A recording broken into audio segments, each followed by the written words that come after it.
সিলেটে শুরু বাংলাদেশ দলের স্কিল ট্রেনিং। 2 দফায় অনুশীলন করেছে ক্রিকেটাররা। যোগ দিয়েছেন ফিল্ডিং কোচ জেমস প্যামেন্ট। এই ভেন্যুতে ম্যাচ সিনারিওর পাশাপাশি খেলবে প্র্যাকটিস ম্যাচ। 26 আগস্ট মুখোমুখি হবে এইচপি দলের। এশিয়া কাপ প্রস্তুতির নতুন পথচলা চায়ের শহরে, তবে বাংলাদেশ দলের প্রতিপক্ষ হয়েছে প্রকৃতি। দুপুরে কিটব্যাক নিয়ে সিলেট আন্তর্জাতিক স্টেডিয়ামে হাজির ক্রিকেটাররা। ভেজা আউটফিল্ড, কিছুটা সময় নিয়ে অনুশীলনে নেমেছিল ফিল সিমন্স শিষ্যরা। এশিয়া কাপ মিশনে দেশ ছাড়ার আগে এ ভেন্যুতে চলবে টাইগারদের প্রস্তুতি।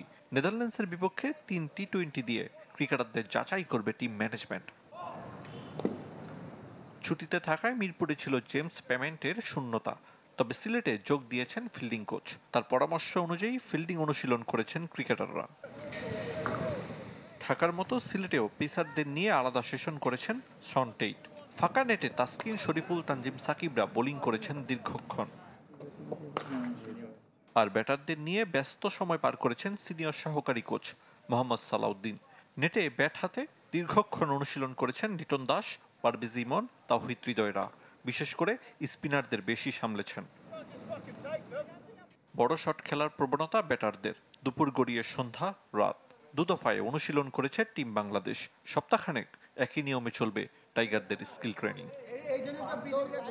আরিফুল ইসলাম, চ্যানেল 24।